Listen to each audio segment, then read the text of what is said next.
Hello students, good morning. देखिए, कल हमने एक पार्ट इसका पूरा करा दिया था। जो हमारा लेसन है उसका नाम है जल। तो जल का ये फर्स्ट पार्ट पूरा हो गया था। सेकंड पार्ट की बात करते हैं हम। ठीक है, ये देख लीजिए, यहाँ जल है। तो जल का एक पार्ट हमने पूरा करा दिया था। अब सेकंड पार्ट पे डिस्कस करेंगे। तो हमने ये बता दें जल किसको कहते हैं किस, और जो है उसके बाद में ये नेक्स्ट हेडिंग हो गया था इसका, कितने प्रतिशत जल है पृथ्वी पर, कितने प्रतिशत लैंड है, ये सारी चीज़ें बता दी थी हमने। ठीक है। दूसरा, जल का वितरण के बारे में बता दिया था, ये भी बता दिया था जल के वितरण के बारे में। और इसके बाद जो है यहाँ से चलते हैं महासागरीय परिसंचरण। महासागरीय परिसंचरण। तो देखिए, यहाँ से पढ़ते हैं महासागरीय परिसंचरण के बारे में।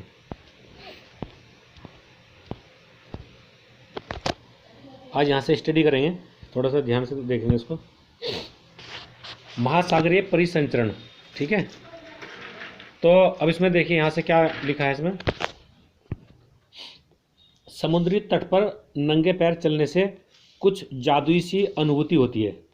जब समुद्र तट पर आप नंगे पैर चलते हैं, नंगे पैर का मतलब ये है कि आपके पैर में जूते नहीं होने चाहिए, न चप्पल होनी चाहिए। तो क्या होता है, आपको एक जादुई सी अनुभूति होती है, वहाँ एक अलग तरह की फील होती है। पुलिन पर नम बालू, ठंड पवन, समुद्री पक्षी, वायु में लवणीय गंध एवं लहरों का संगीत सब कुछ सम्मोहित करने वाला प्रतीत होता है। देखिए, जब नंगे पैर चलते हैं तो क्या है, जो वहाँ पक्षी होते हैं, वायु होती है, वहाँ की जो ठंडी होती है, बालू ठंडी होती है, वहाँ से क्या है कि बिल्कुल बहुत ही अच्छा लगता है। सम्मोहित माने वो आकर अट्रैक्ट करती है आदमी को अपनी तरफ, ये सारी चीज़ें। ताल एवं झील के शांत जल के विपरीत जो ताल होता है, ठीक है, और झील जो होती है, ताल एवं झील के शांत जल के विपरीत महासागरीय जल हमेशा गतिमान रहता है। देखिए, जो ताल होता है, तालाब टाइप का जो होता है, और जो झीलें होती हैं, दोनों ही तालाब और झीलें दोनों ही क्या होता है। तो देखिए, सबसे पहले देख लीजिए, जो झील होती हैं वो मानव निर्मित भी हो सकती हैं और कृत्रिम भी हो सकती हैं। और ताल जो हमेशा मानव निर्मित होता है, ठीक है। दोनों में क्या है कि दोनों में पानी जो है वहाँ जमा रहता है एक जगह।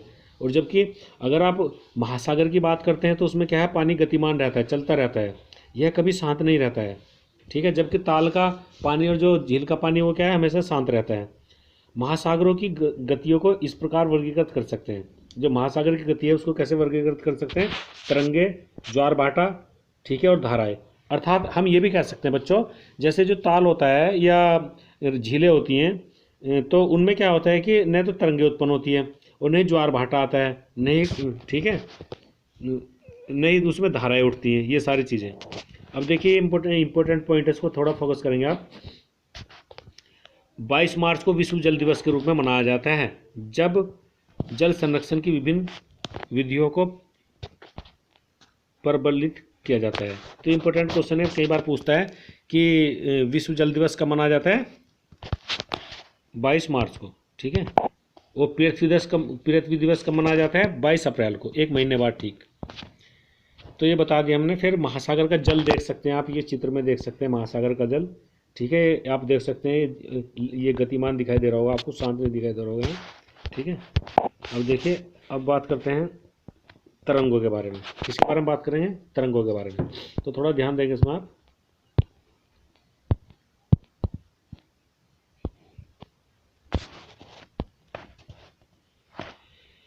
समुद्र तट पर गेंद से खेलते समय जब गेंद जल में गिर जाती है तो क्या होता है। देखिए, ये बताना आपको, जब आप समुद्र तट में खेल रहे हैं और आपकी जो गेंद है वो कहाँ गिर गई, समुद्र में गिर गई, तो तब क्या होगा।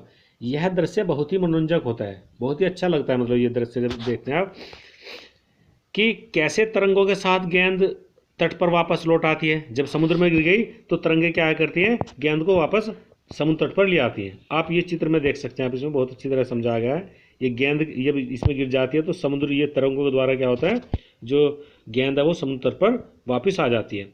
जब महासागरीय सतह पर जल लगातार उठता है और गिरता है तो इन्हें तरंगे कहते हैं। जैसे महासागरीय सतह पर जल ये लगातार उठ रहा है फिर गिर रहा है, तो ये देख सकते हैं आप इस चित्र में, बहुत अच्छी तरह चित्र दिखाया गया, इसमें आप देख सकते हैं, ठीक है। जब समुद्री तट पर पवन बहती है तब तरंगे उत्पन्न होती हैं, जितनी ही तेज पवन बहती है उतनी ही तेज तरंगे होती है। अर्थात जो तरंगों का कारण है, इसमें ये बताया गया है तरंगों का जो कारण होता है वो हवा होती है। तरंगों का कारण क्या होता है? हवा होती है। अब यहाँ देखेंगे, नेक्स्ट पॉइंट देखेंगे इसमें आप, यहाँ से देख लीजिए। तूफान में तेजी, तूफान में तेज वायु चलने पर विशाल तरंगें उत्पन्न होती है। तूफान में तेज वायु चलने पर, जब तूफान में, तो क्या होता है, तूफान में जब बहुत ज़्यादा तेज हवा चलती है तो उससे तरंगें उत्पन्न होती है। इसके कारण अत्यधिक विनाश हो सकता है। ठीक है, क्या क्या विनाश हो सकता है? जैसे भूकंप आ सकता है, ज्वालामुखी उद्गार हो सकता है। ठीक है, जल के नीचे के कारण महासागरीय जल अत्यधिक विस्थापित होता है। ठीक है, जल के नीचे भूस्खलन, जब भूस्खलन होता है तो उसके कारण क्या होता है? महासागरीय जल अत्यधिक विस्थापित होता है। इसके परिणाम स्वरूप 15 मीटर तक ऊंचाई वाली विशाल ज्वारीय तरंगें उठ सकती हैं, जिन्हें सुनामी कहते हैं। अर्थात समुद्र में जो हलचल होती है भूस्खलन के कारण, उसी को हम क्या कहते हैं? सुनामी कहते हैं। दूसरे शब्दों में आप ये भी कह सकते हैं, जो समुद्र में जो तूफान समुद्र में जो भूकंप आता है उसी को सुनामी कहते हैं, ऐसे भी कह सकते हैं आप इसको। अब तक का सबसे विशाल सुनामी, जो सबसे विशाल सुनामी क्या है? 150 मीटर मापा गया है। ये तरंगें 700 मीटर प्रति घंटा से अधिक गति से चलती हैं। 2004 में सुनामी से भारत के तटीय क्षेत्रों में अत्यधिक विनाश हुआ था। अर्थात ये क्वेश्चन पूछ सकता है कि कब आई थी सुनामी, तो 2004 में आई थी, मतलब 16 साल पहले। सुनामी के बाद अंडमान निकोबार द्वीप समूह में इंदिरा पॉइंट डूब गया। ठीक है, जब सुनामी के बाद जो अंडमान द्वीप समूह में क्या था, जो इंदिरा पॉइंट था वो क्या गया था? डूब गया था। तो एक क्वेश्चन ये भी है कि जो इंदिरा पॉइंट होता है पूरे भारत का सबसे दक्षिणी पॉइंट है, इसके बाद जल है, ये लैंड नहीं है इंदिरा पॉइंट के बाद। ठीक है, तो सुनामी जापानी भाषा का एक शब्द है जिसका अर्थ होता है, ये लिखा देख लीजिए, जापानी भाषा का एक शब्द है जिसका क्या अर्थ होता है? पोत्रास्य तरंगे, क्योंकि सुनामी आने पर पोत्रास्य नष्ट हो जाते हैं। ठीक है, अब नेक्स्ट देखेंगे आगे। सुनामी पृथ्वी का तांडव। सुनामी क्या होता है? पृथ्वी का तांडव होता है, तो इसको थोड़ा ध्यान देंगे आप।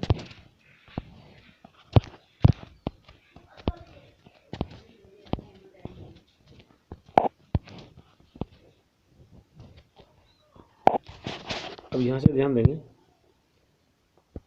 26 दिसंबर की बात करते हैं। 26 दिसंबर 2004 को हिंद महासागर में सुनामी तरंगे अथवा पोतास्य तरंगे के कारण अत्यधिक विनाश हुआ था। तो ये पीछे बताया गया है कब आया था भूकंप समुद्र में? 2004 में 26 दिसंबर की बात थी। ये तरंगे उस भूकंप का परिणाम थी जिसका अभिकेंद्र सुमात्रा की पश्चिमी सीमा पर था। इस भूकंप की तीव्रता रिएक्टर पैमाने पर 9.0 मापी गई थी। भारतीय प्लेट बर्मा प्लेट के नीचे धंस गई थी और समुद्र तल में अकस्मात गति उत्पन्न हो गई थी। इस कारण यह भूकंप आया। महासागरीय तल लगभग 10 से 20 मीटर तक विस्थापित हो गया और नीचे की दिशा में झुक गया। इस विस्थापन के कारण नियमित अंतराल को भरने के लिए विशाल मात्रा में महासागरीय जल उसी ओर बहने लगा। फलस्वरूप दक्षिणी पूर्वी एशिया के समुद्री तटों से जल हटने लगा। भारतीय प्लेट के वर्मा की प्लेट के नीचे चले जाने पर जल वापस समुद्र तट की ओर लौटा। ठीक है, यह सुनामी लगभग 800 किलोमीटर प्रति घंटे से आया, जिसकी तुलना व्यावसायिक वायुयानों की गति से की जा सकती है। अर्थात व्यावसायिक जो वायुयान है वो इसी गति से चलते हैं। और इसके परिणाम स्वरूप हिंद महासागर के कुछ द्वीप पूर्णतः डूब गए। भारतीय सीमा का ध्रुव दक्षिणी बिंदु इंदिरा पॉइंट, जो अंडमान द्वीप समूह में स्थित था, पूरी तरह डूब गया। ये पीछे बता दी बात हमने। जब सुमात्रा में भूकंप के अभिकेंद्र से तरंगी सुमात्रा की तरफ से अंडमान द्वीप समूह एवं श्रीलंका की ओर बढ़ी, तरंगों की लंबाई कम हो गई। जल की गहराई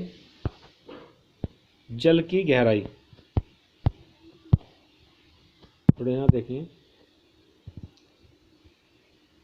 जल की गहराई भी कम होने के साथ इनकी गति 700 से 900 किलोमीटर घंटे से 70 किलोमीटर तक कम हो गई।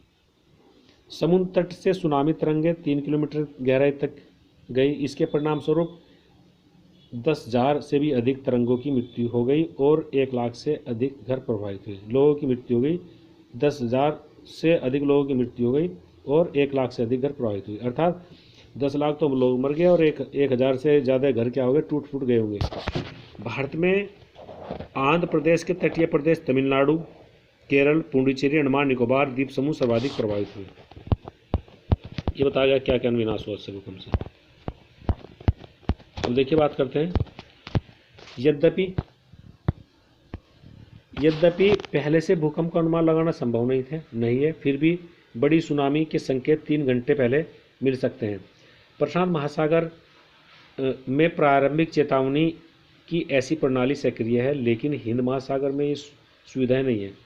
प्रशांत महासागर की तुलना में हिंद महासागर में सुनामी कभी कभी आती है, क्योंकि यहाँ भूकंपीय क्रिया बहुत कम होती है।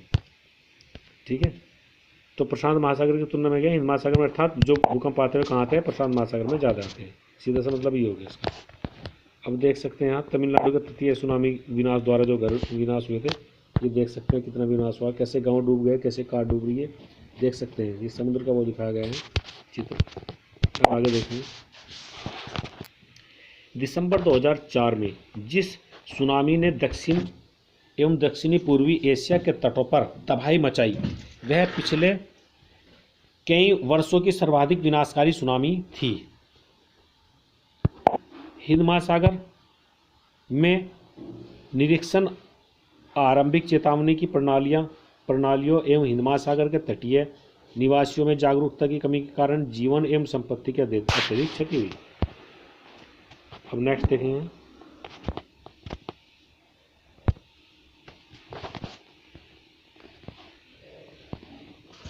सुनामी आने का प्रथम संकेत यह होता है कि तटीय क्षेत्रों में जल में तेजी से कमी आती है। जो तटीय क्षेत्र है उसमें जल में तेजी से कमी आती है। अगर तटीय क्षेत्र में जल में तेजी से कमी आ रही तो इसका मतलब क्या हुआ कि सुनामी आने वाली है और विनाश निश्चित है। फिर विनाशकारी तरंगें उठने लगती है। जब तट पर ऐसा हुआ था तो लोग ऊंचे स्थानों पर न जाकर उस अचंभित को देखने के लिए तट पर एकत्रित होने लगे। इसके फलस्वरूप जब सुनामी की विशाल तरंग आई तो बड़ी संख्या में उत्सुक दर्शकों की मृत्यु हो गई। जो लोग देख रहे थे वहाँ क्या हो गया, उससे मृत्यु हो गई। इसका मतलब ये होगा देखना नहीं चाहिए, जब सुनामी आती है वहाँ से भाग जाना चाहिए। अब देखिए बच्चे, यहाँ ज्वार भाटा के बारे में डिस्कस करेंगे। ज्वार भाटा क्या होता है देखेंगे यहाँ ध्यान से।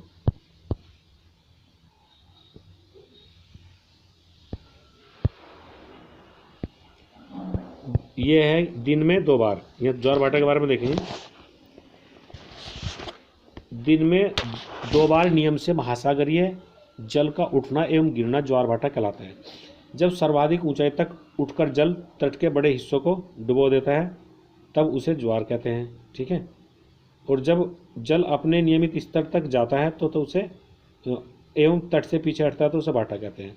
अर्थात समुद्र की लहरें जब जल को जो है आगे की तरफ खींचती है उसको ज्वार कहते हैं और पीछे की तरफ ले जाती है उसको भाटा कहते हैं। आप ऐसे भी समझ सकते हैं, मान लीजिए लहरों के कारण जल ऐसे आगे की तरफ जा रहा है तो ये ज्वार हो गया, और ऐसे पीछे की तरफ जा रहा है तो ये भाटा हो गया। ये है। अब देखिए आगे देखेंगे, समझेंगे थोड़ा आगे क्या लिखा इसमें। लघु ज्वार, ये देख लीजिए, ये ज्वार भाटा किसके कारण आता है, चंद्रमा के आकर्षण के कारण। ठीक है, अर्थात जो चंद्रमा का आकर्षण जब पृथ्वी पर होता है तो इसके कारण ज्वार भाटा आता है। ये सूर्य है और ये पृथ्वी चंद्रमा है। ठीक है, तो ये कारण दिखाया गया है ज्वार भाटा का। वृहद ज्वार भाटा देख लीजिए, ये सूर्य हो गया, चंद्रमा पृथ्वी का वो दिखाया गया, सूर्य पृथ्वी चंद्रमा चित्र दिखाया गया। अब यहाँ देखेंगे, यहाँ इसमें ये चित्र में जो लिखा है वो यहाँ लिखा है, इसमें डिटेल में देख लीजिए क्या कहना चाह रहे हैं।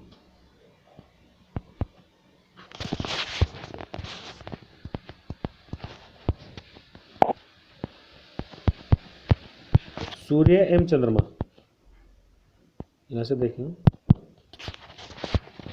सूर्य एवं चंद्रमा, सूर्य एवं चंद्रमा के शक्तिशाली गुरुत्वाकर्षण बल के कारण, जो सूर्य और चंद्रमा का जो है गुरुत्वाकर्षण बल के कारण पृथ्वी की सतह पर ज्वार भाटे आते हैं। ज्वार भाटे किसके कारण आते हैं, जो सूर्य देख लीजिए, सूर्य और चंद्रमा का जो गुरुत्वाकर्षण होता है, सूर्य चंद्रमा है, और पृथ्वी पर जो गुरुत्वाकर्षण होता है उसके कारण क्या होता है, ज्वार भाटा आते हैं। जब पृथ्वी का जल समुद्र के निकट होता है, जब पृथ्वी का जल जो है समुद्र के निकट, जब पृथ्वी का जल चंद्रमा के निकट होता है, जब पृथ्वी का जल चंद्रमा के निकट होता है तो उस समय चंद्रमा के गुरुत्वाकर्षण बल से जल अभिकर्षित होता है, अर्थात चंद्रमा का जो गुरुत्वाकर्षण बल है जल को अपनी तरफ खींचता है, सीधा सा मतलब ये है। ठीक है, तो अब उसमें क्या गया है, तो उस समय चंद्रमा के गुरुत्वाकर्षण बल के कारण जल से आकर्षित होता है, जिसके कारण उच्च ज्वार आते हैं। पूर्णिमा अमावस्या के दिनों में सूर्य, चंद्रमा, पृथ्वी तीनों एक सीध में होते हैं और इस समय सबसे ऊंचे ज्वार उठते हैं। इस ज्वार को वृहद ज्वार कहते हैं। लेकिन जब चांद अपने प्रथम एवं अंतिम चतुर्थार्ध में होते हैं तो चांद एवं सूर्य का गुरुत्वाकर्षण विपरीत दिशा में होता है। ठीक है,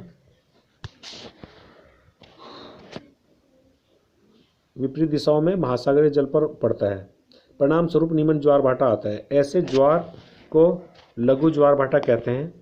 उच्च ज्वार नौ संचालन में सहायक होता है, जो नाव चलाने में, मतलब इसका मतलब ये जल स्तर को तट की ओर ऊंचाई तक पहुंचाते हैं। ये जहाज को बंदरगाह तक पहुंचाने में सहायक होते हैं।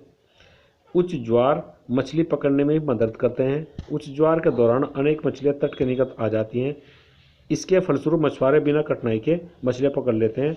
कुछ स्थानों पर ज्वार भाटे से होने वाले जल के उतार चढ़ाव का उपयोग विद्युत उत्पन्न करने के लिए किया जाता है। अब देखिए, यहाँ महासागरीय धाराओं के बारे में बात करें, धाराएं क्या होती हैं। अब ये क्रिया भी दी गई इसमें, एक बाल्टी में जल के पानी से 3/4 भरे। ठीक है, बाल्टी के एक और निमज्जन छड़ डालकर पानी को गर्म करें, दूसरी ओर फ्रिज से निकले बर्फ डालें, एक बूंद लाल सही डालकर शहन की प्रक्रिया के द्वारा धारा के मार्ग का निरीक्षण करें। तो ये देखिए, ठंडी गर्म धाराओं के बारे में बताया गया है, सीधा सा मतलब ये है। तो यहाँ से देखेंगे महासागरीय धाराएं क्या होती हैं। महासागरीय धाराएं निश्चित दिशा में महासागरीय सतह पर नियमित रूप से बहने वाली जल की धाराएं होती हैं। महासागरीय धाराएं गर्म एवं ठंडी हो सकती हैं। सामान्यतः गर्म महासागरीय धाराएं भूमध्य रेखा के निकट उत्पन्न होती हैं एवं ध्रुवों की ओर प्रभावित। ठंडी धाराएं ध्रुवों या उच्च अक्षांशों से उष्णकटिबंधीय या निम्न अक्षांशों की ओर प्रभावित होती हैं। लेबाडोर महासागरीय धाराएं शांत जल धाराएं होती हैं, जबकि गल्फ स्ट्रीम गर्म जल धाराएं होती हैं। महासागरीय धाराएं किसी क्षेत्र के तापमान को प्रभावित करती है और गर्म धाराओं से स्थलीय सतह का तापमान गर्म हो जाता है। जिस स्थान पर गर्म एवं शीत जलधाराएं मिलती हैं वह स्थान विश्व भर में सर्वोत्तम मत्स्यन क्षेत्र माना जाता है। जापान के आसपास एवं उत्तर अमेरिका के पूर्वी तट इसके उदाहरण हैं।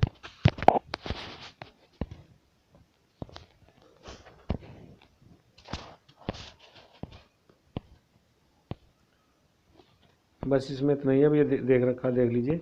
इसके जो क्वेश्चन आंसर है वो हम नेक्स्ट उसमें दे देंगे, आपको PDF में दे देंगे। Thanks for watching this video.